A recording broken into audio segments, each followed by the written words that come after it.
నర్మదను చెంపదెబ్బ కొట్టినందుకు కిచెన్లోకి వెళ్ళి నర్మదకు సారీ చెప్తుంది వేదవతి. సారీనే గవర్నమెంట్ కోడలా? నిన్ను కొట్టి నేనెంత బాధపడ్డానో తెలుసా? కావాలంటే అబద్ధపు మెషిన్ తెప్పించి చూడు నీకే తెలుస్తుంది అంటూ ప్రేమగా అడుగుతూ ఉంటుంది వేదవతి నర్మదని. దీంతో నర్మద ఒక్కసారిగా నవ్వుకుంటుంది.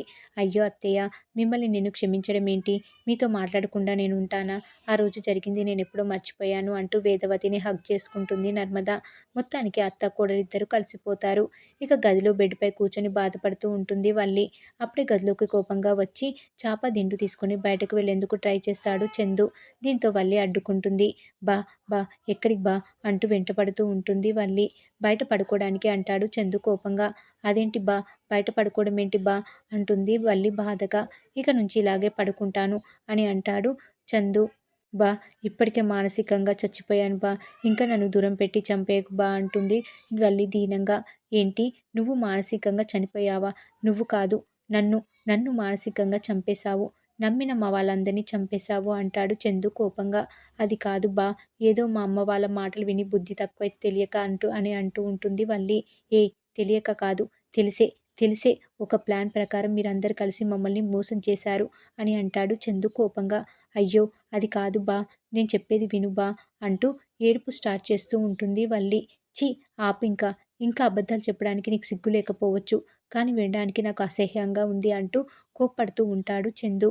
అయ్యో, ఒట్టేసి చెప్తున్నాను బా అంటుంది వల్లి. ఏయ్, చంపేస్తాను. దొంగ ఒట్లు పెట్టావంటే చంపేస్తాను. ఏంటి, ఏమన్నావు? మీ అమ్మ వాళ్ళ మాటలు విని తెలియక అబద్ధం చెప్పావా? మీ అమ్మ ఏది చెప్తే అది వినడానికి, ఏది చెప్తే అది చేయడానికి నువ్వేమైనా లోకజ్ఞానం లేని చిన్నపిల్లవా? మంచి ఏదో చెడు ఏదో తెలుసుకోలేని అమాయకురాలివా అంటాడు చందు కోపంగా. అయ్యోబ్బా, నీతో పెళ్ళైతే నా జీవితం బావుంటుందని చెప్పేసరికి అని అంటుంది వల్లి బాధగా. అదే నిజమైతే ఏదో ఒకటో రెండో అబద్ధాలు చెప్తావు. కానీ నువ్వు తండ్రివి కాబోతున్నావు బావా అని చెప్పి నన్ను పిచ్చివాణ్ణి చేస్తావా? లేని బిడ్డ మీద ప్రేమను పెంచుకుంటుంటే నన్ను వెర్రిబాగులోని చేస్తావా? ఆ క్షణమైనా నీకు అనిపించలేదా?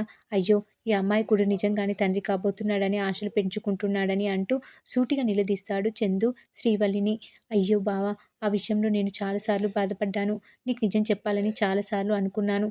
కానీ నిజం చెప్తే నన్ను ఎక్కడ అసహ్యించుకుంటావో అని, ఈ ఇంట్లో నుంచి బయటకు గెంటేస్తావో అని, నా కాపురం కూలిపోతుందేమో అని నేను భయపడ్డాను అంటూ చెప్తూ ఏడుస్తూ ఉంటుంది వల్లి. మరి నిజం బయటపడిన రోజున నీ కాపురం ఏమవుతుందని నాటకం ఆడవు చెప్పు? నీ కడుపు నాటకాన్ని అందరికీ తెలిసిన రోజున ఈ ఇంట్లో నీ పరిస్థితి ఏమవుతుందని అనుకున్నావు? కడుపు అనే అబద్ధమని చెప్పి మోసం చేయడమే క్షమించరాని తప్పు. అది చాలదన్నట్లు నీ కడుపు పోవడానికి నర్మద కారణమని నిందలు వేసి నాటకం ఆడతావా? సిగ్గు అనిపించలేదా? అసహ్యం అనిపించలేదా అంటూ నిలదీస్తూ ఉంటాడు చందు శ్రీవల్లిని. అది కూడా నా కాపురాన్ని నిలబెట్టుకోవడానికే బా అంటుంది వల్లి. అందుకని చెల్లెల్లాంటి తోటికోడల్ని బలి చేయాలని చూస్తావా అంటాడు చందు. అది కాదు బా, నాకు గత్యంతరం లేక అంటుంది వల్లి. ఏ మాట్లాడకు, మాట్లాడకు, మాట్లాడితే కా కాపురం కోసం అని అంటావు. పెళ్లి అనేది ముడిపడేది నమ్మకంతో. పునాది లేని ఇల్లు ఎలాగైతే నిలబడదో అలాగే నమ్మకం లేని కాపురం కూడా అలాగే నిలబడదు.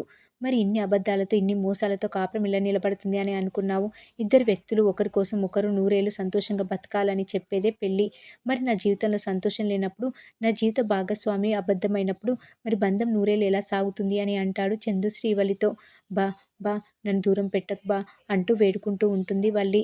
దూరం పెట్టడం కాదు, ఆల్రెడీ నా జీవితంలో నువ్వు దూరమైపోయావు అని అంటాడు చందు. ప్లీజ్ బా, నీకు దండం పెడతాను బా, అలా అనకు బా అంటూ ఏడుస్తూ ఉంటుంది శ్రీవల్లి.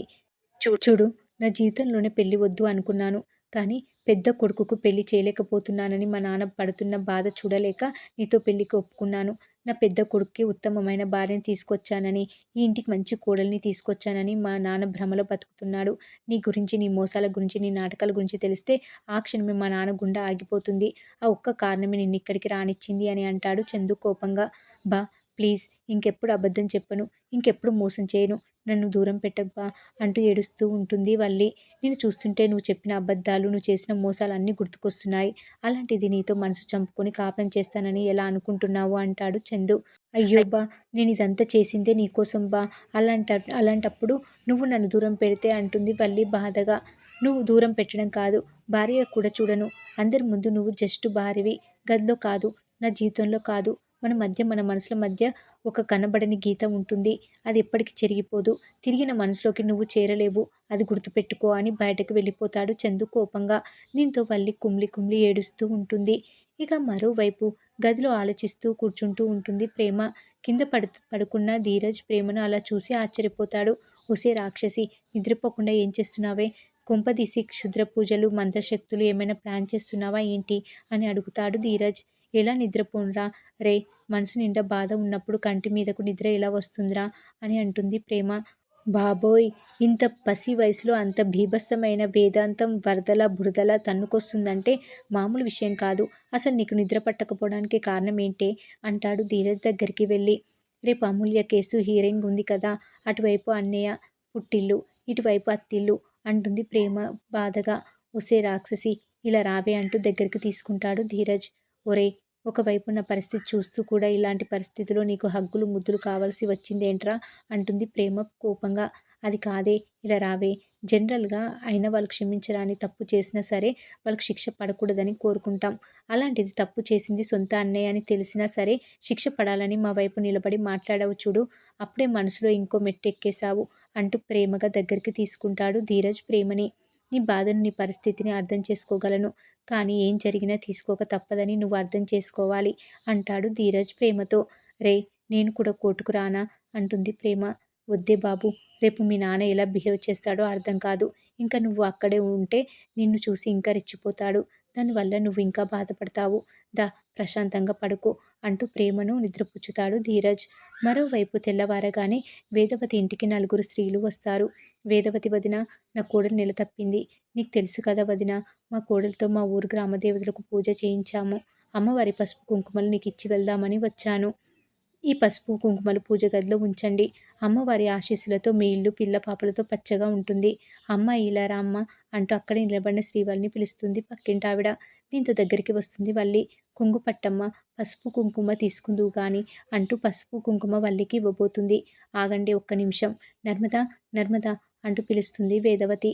దీంతో నర్మద వచ్చి ఏంటత్తయ్య అని అడుగుతుంది. కొంగు పట్టి పసుపు కుంకుమ తీసుకో అంటుంది వేదవతి. అదేంటి వదిన, పెద్ద కోడల్ని కాదని రెండు కోడల్ని తీసుకోమంటున్నారేంటి అని అడుగుతుంది పక్కింటావిడ. పెద్ద కోడలంటే పెద్ద కొడుకును పెళ్లి చేసుకోవడంలోనో లేదంటే వయసులోనో కాదు, ఇలాంటి బాధ్యతలు చూసుకోవడంలో, పెద్ద మనసు ఉండడంలో ఉంటుంది అంటుంది వేదవతి. అత్తయ్య, పర్లేదు, వల్లి అక్కను తీసుకొనివ్వు అంటుంది నర్మద. నాకు తెలియదా, నాకు తెలియదా, ఇంటి పెద్దకి ఏం చేయాలో ఏం చేయకూడదో నాకు తెలియదా, నోరు మూసుకొని నేను చెప్పింది చెయ్యి అంటుంది వేదవతి కోపంగా. దీంతో నర్మద పసుపు కుంకుమ తీసుకుంటుంది. వదిన, నీ చేతులతో నీ కోడలకు బొట్టు పెట్టు అంటూ కుంకుమనిస్తుంది పక్కింటావిడ. కుంకుమ తీసుకుని నర్మద ప్రేమలకు బొట్టు పెడుతుంది. అదేంటి వదిన, పెద్ద కోడలికి బొట్టు పెట్టలేదు అని అడుగుతుంది పక్కింటావిడ. పెట్టించుకునే అర్హత ఉండాలి కదా, మీరు వెళ్ళండి వదిన అంటుంది వేదవతి. దీంతో అందరూ వెళ్ళిపోతారు. వేదవతి కోపంగా బయటకు వెళ్తుంది. వెనకే వెళ్ళిన వల్లి అత్తయ్య అంటూ వేదవతి కాలు పట్టుకొని క్షమాపణలు కోరుతుంది. దీంతో వేదవతి చీదరించుకుంటూ దూరం కొడుతుంది. అత్తయ్య, నన్ను క్షమించత్తయ్య, ప్లీజ్ అత్తయ్య. అత్తయ్య, ఒకప్పుడు అమ్మలాగా నాకు ప్రేమను పంచారు. ఇప్పుడు ఒక్కసారిగా ఇంత ద్వేషిస్తుంటే తట్టుకోలేకపోతున్నాను. నా మీద కోపం ఉంటే నన్ను కొట్టండి, అంతేకాని ఇట్ట ద్వేషించకండి అత్తయ్య, నా వల్ల అవ్వట్లేదు అంటూ ఏడుస్తూ ఉంటుంది వల్లి. మిగతా ఇద్దరు కోడల కంటే నీకే విలువ ఇచ్చాను. నా ఇద్దరు కూతుర్ల కంటే నీకే ఎక్కువ ప్రేమను పంచాను. కానీ నా ప్రేమ నీకు పిచ్చితనమైంది. నా మంచితనం నీకు చేతగానితనమైంది. నువ్వు అనుకున్నట్లుగా నీ మీద నాకున్నది ద్వేషం కాదు, అసహ్యం. అది జన్మలో పోదు అంటూ అక్కడి నుంచి వెళ్ళిపోతుంది వేదవతి. దీంతో అత్తయ్య, అత్తయ్య అంటూ ఏడుస్తూ వెంటపడుతూ ఉంటుంది వల్లి. ఈ అసహ్యాన్ని నీ చేతులారా నువ్వే కొని తెచ్చుకున్నావు అని వెళ్ళిపోతుంది వేదవతి. దీంతో వల్లి ఏడుస్తూ నిలబడుతుంది. ఇక తర్వాత వర్షంలో ప్రేమ నర్మదలు దండంపై వేసిన బట్టలు తీస్తుండగా గొడుగు పట్టుకొని వెళ్తుంది వేదవతి. అయ్యో అత్తయ్య, గొడుగు అక్కర్లేదు అంటుంది నర్మద. నా కోడలు ఇద్దరు వర్షంలో తడుస్తూ ఉంటే నేను చూస్తూ ఊరుకుంటానా ఏంటి అంటుంది వేదవతి. కరెక్టే అత్తయ్య, కానీ చూసేవాళ్ళు మేమేదో మీతో సేవలు చేయించుకుంటున్నామని అనుకుంటారు అంటుంది ప్రేమ. అంటే అనుకొని ఇది నా కోడళ్లను ప్రేమగా చూసుకోవడం అవుతుంది కానీ సేవలు చేయించుకోవడం ఎలా అవుతుంది ఏమిటే అంటూ అంటూ ఉంటుంది వేదవతి. మరోవైపు నర్మద ప్రేమ వేదవతులు కలిసి తనొక్కదాన్ని దూరం పెట్టడాన్ని తట్టుకోలేకపోతుంది వల్లి. ఇది ఎన్నిసార్లు కొట్టినా చావని పామురా అన్నట్టుగా ఆ ముగ్గురిపై మళ్ళీ పడగ విప్పుతూ ఉంటుంది శ్రీవల్లి. మరి ఏం జరగబోతుంది అనేది రాబోయే ఎపిసోడ్లో తెలుసుకుందాం.